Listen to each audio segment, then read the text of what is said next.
தீர்க்க தரிசனம் தேவனுக்கு பயந்து நடக்கிறேன்னு சொல்லுகிற மனுஷங்களை தாண்டி இல்லை. தேவனுக்கு பயந்து நடக்கிறேன்னு இருக்கையில் தேவனுக்கு பயப்படவா செய்கிறேன்னு சொன்னாங்க. இன்னைக்கும் அதே தான் எல்லா சபைகளிலும் நடக்கிறது. எல்லாரும் நல்லா இருக்கீங்களா, நல்லா இருக்கீங்கன்னு சொல்கிறீங்க. இதே தான் ஆமோஸ் தீர்க்கதரிசியும் அங்கே பார்க்குறப்ப எல்லாரும் நல்லா தான் இருக்காங்க. ஆனால் ஆண்டவர் சொல்லுகிறார், என்னை தேட மறந்து போன ஜனமையா இது அப்படின்னு. ஒரு ஆடு மேய்க்கிறவன் கர்த்தருக்கு பயந்து நடக்கிறான். ஒரு அத்திப்பழத்தை பொறுக்கி வருமானத்தை ஈற்றவன் கர்த்தருக்கு பயந்து நடக்கிறான். இந்த வசனத்தில் ஒரு பெரிய ரகசியம் இருக்குது. மந்தைக்கு எனது மந்தையின் பின்னாலே போகிற போது என்னை கர்த்தர் அழைத்து,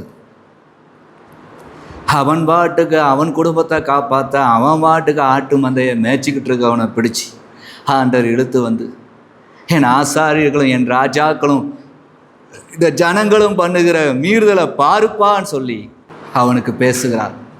அவன் எச்சரித்து சொல்கிறான். இந்த வார்த்தையை யெரொபெயாம் ராஜ்யபாரம் ஆண்டு கொண்டிருக்கிற காலத்தில் அமத்சியா என்கிற ஆசாரியன்றத்தில் இந்த வார்த்தையை இவன் சொல்லுகிறான். இந்த வார்த்தையை சொல்லுறதுக்கு முன்னாடி என்ன நடக்குது? அந்த ஆசாரியனாகிய அமத்சியா யெரொபெயாம்கிட்ட போய் சொல்லுகிறான் ஆலோசனை, நம்மக்கிட்ட இப்போ பெரிய தீர்க்கதரிசிலாம் யாரும் இல்லை, ஆனால் இந்த ஆமோஸ்னு ஒருத்தன் இருக்கான், அவன் பார்த்தா நமக்கு விரோதமாகவும் ஒரு ராஜ்யத்துக்கு விரோதமாகவும் எப்போ பார்த்தாலும் எதையாவது அவனை சொல்லிக்கிட்டே இருக்கான், அவனை சொல்ல அனுமதிக்காதபடி ஏதாவது பண்ணுமா அப்படின்னு. அப்படி யோசிச்சுட்டு பேசிக்கிட்டு இருக்கிற கொஞ்ச நாளில் இந்த அமத்சியாவை இந்த ஆமோஸ் எதிர்பாராத சூழ்நிலை பார்க்குறான். பார்த்து சொல்லுகிறான், தேசம் கர்த்தருக்கு பயப்படுகிற மாதிரியே வெளியில் வச்சுருக்கீங்க, உள்ளுக்குள்ளே நீங்கள் யோசிக்கிற எண்ணங்கள், நீங்கள் செயல்படுகிற செயல்கள் எதுவுமே கர்த்தருக்கு பிரியமாக இல்லையே. அப்படி என்று அவன் சொல்லும்போது, தேசம் சீக்கிரமாக ஒரு அழிவை சந்திக்கும் போது அதுக்குள்ளாக மனம் திரும்புங்கள் என்று ஆசாரியனாகிய அமத்சியாவை நோக்கி அவன் சொல்லுகிறான். சொன்னாலும் கேட்கவே இல்லை. கொடூரமான காரியத்தை அவன் பேசி, உனக்கு நான் இப்படி ஒரு திட்டங்களை போட்டு ராஜா கிட்ட சொல்லி உன்னை முடிப்பேங்கிற அளவுக்கு போயிடுச்சு. அங்கேயே ஆமோஸுடைய வாயில் ஆண்டவர் தீர்க்கதரிசனத்தை கொடுத்து அந்த அமத்சியாவின் குடும்பம் எப்படி சீரழிய போகுதுங்கிறத சொல்லிட்டார்.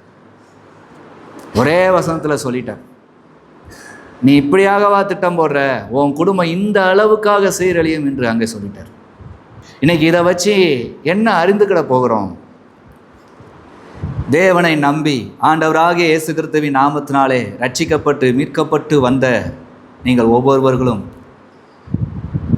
இன்று அந்த ரட்சிப்பிலும் மீட்பிலும் நிலையாக நிற்கிறீர்களா என்பதை நீங்கள் பார்த்தது உண்டா? இல்லை என்றால் இந்த காலத்தில் தேவ சபைகளெல்லாம் ஊடுருவி இருக்கிற ஒரு செயல் செழிப்பு செழிப்பு செழிப்பு செழிப்பு மாத்திரமே உங்களுக்கு தெரியுதா? நான் கர்த்தரை நம்பி வந்தேன், என் குடும்பம் இன்னைக்கு நல்லா இருக்குது, நான் கர்த்தரை நம்பி வந்தேன், எங்களுக்கு எதுக்குமே குறையில்லை, நாங்கள் வேண்டணும்னு ஆண்டவர் எங்களுக்கு தரான்னு செழிப்பு செழிப்புனே பெய்கிட்டு இருக்குது. சரி, உங்கள் ஆவிக்குரிய செழிப்பு எந்த அளவில் இருக்குது? தரிசனம் உண்டா உங்களுடைய குடும்பங்களை குறித்து? உங்களுடைய குடும்பங்களிலே பின்மாற்றத்தில் இருக்கிறவர்கள், கர்த்தருடைய அன்பை அறியாதவர்கள் இருக்கிறார்களே, அவர்களை குறித்து அக்கறை உண்டா உங்களுக்கு? மீட்கப்பட்டோம் ரட்சிக்கப்பட்டோம் என்று மாத்திரம் சொல்லுகிறீர்களே, அந்த மீட்பும் அந்த ரட்சிப்பும் அவர்களுக்கு ஏன் இல்லை என்கிற கேள்வி உங்களிடத்தில் உண்டா? இல்லை அதற்காக ஜெபித்தது உண்டா? அதற்காக மண்டாடினது உண்டா? அதற்கான தரிசனத்தை பெற்றது உண்டா? இல்லை அதற்கென்றே தான் நான் இன்றும் அமர்ந்திருக்கேன் என்று சொல்லுகிறவர்கள் இங்கு உண்டா? அதே அந்த ஆமோஸின் காலம் இன்றும் தேவ சபைகளிலே திரும்பி வந்து விட்டது.